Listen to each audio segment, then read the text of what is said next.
welcome back to Intuitive Vibes. Eric here.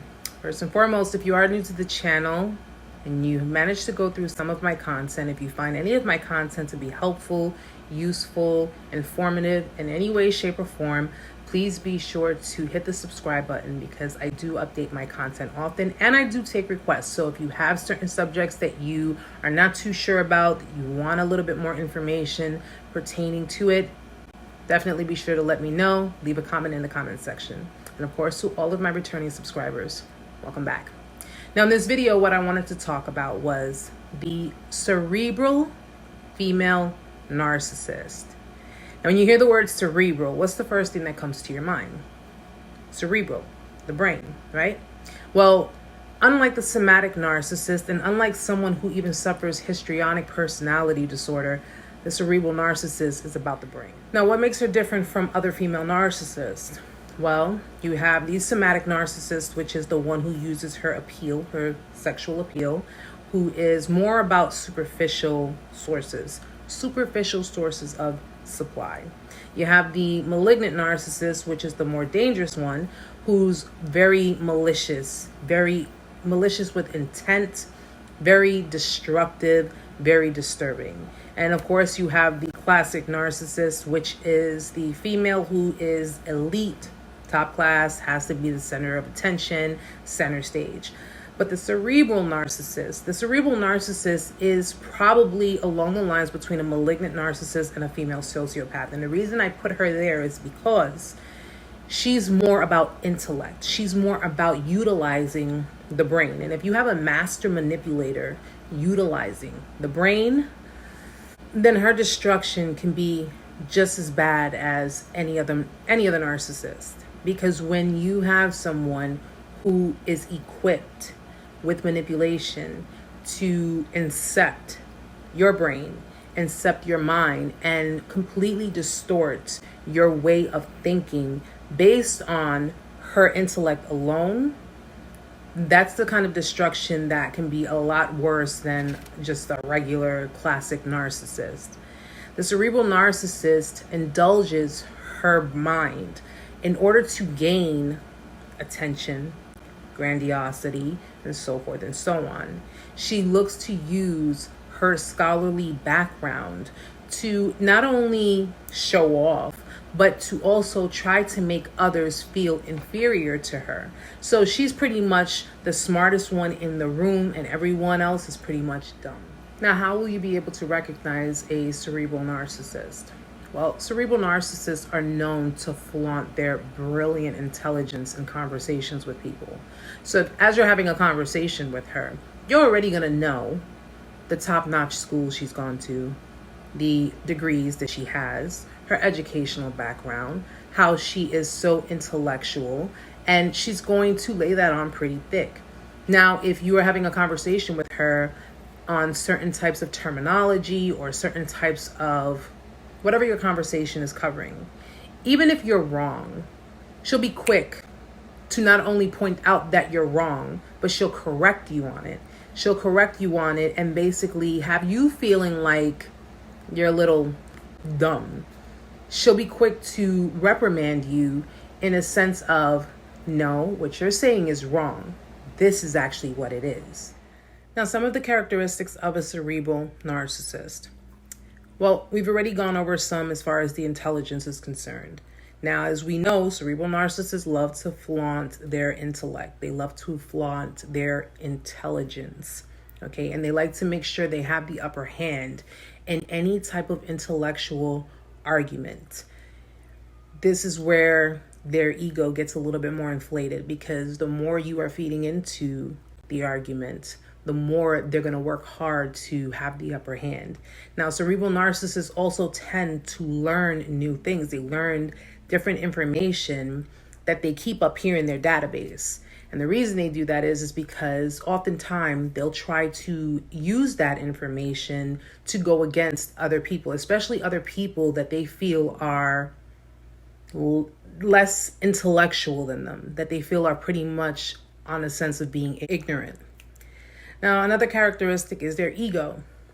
Cerebral narcissists have very big egos, especially with this brilliance, this intelligence that they possess. And because they love to flaunt it, and because people may be impressed by their intellect, by their intelligence, that fills up their ego greatly. But they can't be in a setting with other people that are more intellectual than them, or that they feel are more intellectual than them. That's a threat to them. They have to be above their peers. So in the cerebral narcissist's eyes, everybody else is pretty much down here while she stands up here. She's smarter. Her command of the English language is a lot greater than yours, and don't you dare try to contradict them or challenge them, because that'll set off that narcissistic rage that we're all familiar with. That's considered narcissistic injury for a cerebral narcissist. Another characteristic is their drive for power. They have to be the ones in charge. They cannot take any kind of criticism, nor can they take any kind of direction from anyone else. They're the ones who are in the driver's seat, and they're the ones, because they're so smart and because they're more intellectual, they are the ones who say what goes, how it goes, when it goes. Because of the fact that they have already been flaunting their intellectual background, their intelligence, their smartness, whatever we want to call it, they feel that their need to be in a position of power is a lot greater, and everyone needs to just listen to them because they know best. Now, intimacy. Cerebral narcissists have low motivation for sex. They're too focused on intelligence. They're too focused on utilizing the brain. So they would actually prefer to masturbate rather than have a sexual partner. But if they end up being in a physical relationship with someone and they have to be physical, it will be someone who is considered or deemed by the cerebral narcissist as lower intelligence, I guess, someone who possesses lower intelligence. And that's, of course, worst case scenario, because to a cerebral narcissist, if you have low intellect, if you are low on the intelligence scale, it's humiliating for them. So for them to have a physical relationship with someone that they don't really deem intellectual enough, that would be worst case scenario. Now, in regards to narcissistic abuse from a cerebral narcissist, the narcissistic abuse is considered to be very, very deep wounding. Reason being is because, unlike a malignant narcissist, a somatic, or even a classic narcissist, a cerebral narcissist will utilize the kind of words, because again, they have that command of the English language. They will utilize words that will not only demean you, but will humiliate you and make you feel so inferior. You'll feel this big. The cerebral narcissist uses their mind. They don't have to use physical force. They don't have to get loud and belligerent. They can sit there calmly and eerily use words that will hurt you, use things that maybe you have even told them in confidence, and twist everything around to really, really cut like a knife. A cerebral narcissist, much like any kind of covert narcissist, can give a facade that they are concerned about the fate of humanity, but the actuality of it is that it's all a facade. They can use all of their intellect, all of their intelligence to support and back up what it is that they are trying to present in a presentation. But the reality of it is a facade. A cerebral narcissist may not be like a malignant or a somatic or even an overt narcissist that's loud and can be just really abrasive. They are still a narcissist, and possibly one of the worst, because they will utilize words. People say that words don't hurt. The reality of it is that they do. And the reality is that a cerebral narcissist can not only make it hurt, but they can make the wound so deep, you don't recover.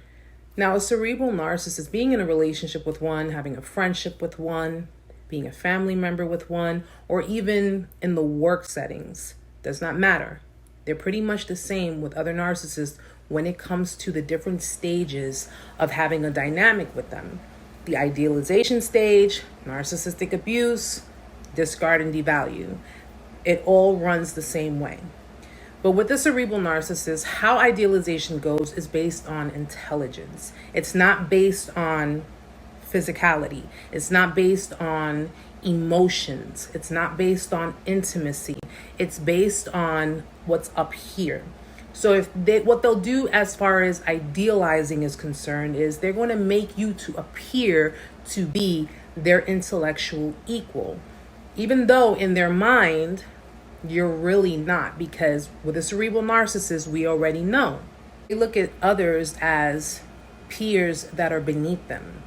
So in order to get their supply from you, in that you're going to be in awe and you're going to be in admiration because they're intelligent, because they're intellectual, they're going to make you feel as if you're on the same scale as them. But the reality of it is that they feel like they're up here and you're still down here. Once all of that has been pretty much fulfilled, and that they're giving you the idea that you are just like them, you're special just like them, just like any other narcissist is concerned, okay? Once all of that is said and done, when they've reached a point that it's really not doing much for them, you know, it's pretty much, you gave me my supply, you know, you made me feel like I'm more superior, I'm more intellectual, but the reality of it is, in my eyes, I am more superior and I am more intellectual. After pretty much being trying to cut down on the cursing, but after pretty much going through those stages, they're going to detach. As like any other narcissist, they're going to detach. They're going to detach themselves from the dynamic. They were never really emotionally involved. They were never really intimately involved with you, especially if you had a relationship with them. Because a relationship with a cerebral narcissist, I mean, listen, they have low motivation for sex. And anyone knows that if you have a relationship with someone, sex does play a role in it. But since that really wasn't much of a big deal for them, that really wasn't much of a big thing, their thing was, you look up to me. You admire me. You admire my intelligence. You admire my power. Because cerebral narcissists walk around with a godlike mind frame. Like they're just like God. Now, in regards to devaluation, we know how a lot of narcissists go through the devaluation process. However, a cerebral narcissist is a lot different. They're going to just pretty much ignore. They're going to stop communicating. They're going to pretty much just act as if you do not exist. However, they will throw you breadcrumbs. Because even though they are detached, by throwing you little breadcrumbs here and there, you are responding. And with you responding, you are still fueling them their narcissistic supply. So they may say a few things, they may even throw some snappy remarks, whatever the case may be. And because it's leaving you in a stage of confusion, you don't know what's going on, you have no idea how any of it happened, it makes you clingy. It makes you want to hold on even more because you were accustomed to attention. You were accustomed to being in a dynamic with this person. You were accustomed to everything that had been going on between the two of you, and now you're just being detached. Like they're just completely detaching from you, and you're not understanding why. You're not understanding how it even got to that point. Well, the fact of the matter is, the cerebral narcissist basically fulfilled their own selfish needs. All narcissists may be different in how they do things, but the main key core thing that they're looking for is to fulfill their own selfish needs. Doesn't matter what narcissist you look at. They are about themselves. Now, when you're at the point where you are becoming clingy, you are trying to figure things out, they're going to basically now get to the point where they find you annoying. At this point, you are becoming very demanding in the narc's eyes, which you have every right to. You have a right to demand explanations. You have a right to demand what is going on. Because with narcissists, they gaslight. They go around everything because they are not ones to tell you the truth. They won't sit flat out and say, I'm an asshole. I'm sorry. This is who I am. I've been like this my whole life. I'm sorry. I'm a selfish person. I'm sorry. My mommy and daddy did not give me the loving that I needed and did not teach me how to have emotions. They're not going to tell you those things. They're not going to sit there and put themselves in the hot seat and put themselves in a position to be vulnerable, put themselves in a position to put themselves down because they know that what they're doing is wrong. But they're not going to tell you that. No, what they're going to tell you is it's your fault. All blame gets deflected onto you. Everything that went wrong is your fault. Everything that happened was your wrongdoing. If you weren't like this, if you weren't like that, if you didn't do this, if you didn't do that, and then it all gets put onto the victim. Why? Because a narcissist, any narcissist, will not take accountability, will not take responsibility, and will not apologize. If you expect an apology from a cerebral, somatic, malignant, covert, overt, vulnerable, invulnerable, elite, toxic, any kind of narcissist, if you expect an apology and you hold your breath on it, that'll be a funeral. And I'm just going to say that. Because they will not apologize. They will not take blame. They will not take accountability. They will not take responsibility. This is just who they are. And all these videos are here to give you all of these signs. So guys, cerebral narcissist, all about the mind, okay? Take all of these characteristics, take all of these signs, and I always say don't diagnose, don't self-diagnose, but you have to put the pieces together and see things for what they are, because a cerebral narcissist at the end will show you who they really are. They will show you who they truly, truly are. And you'll see that difference from the beginning. The beginning was a ploy. The beginning was to get you, to reel you in. And once they got you in, and once they gave you all of that high pedestal bullshit, and they gave you all of the lies and the deceit and everything to make you feel like you were something special, like you were something meaningful. And I'm not saying that you're not, because you are, but they were doing it under false pretense. This was all to get you to become vulnerable, so in the end, they can do all of the hurtful shit they did.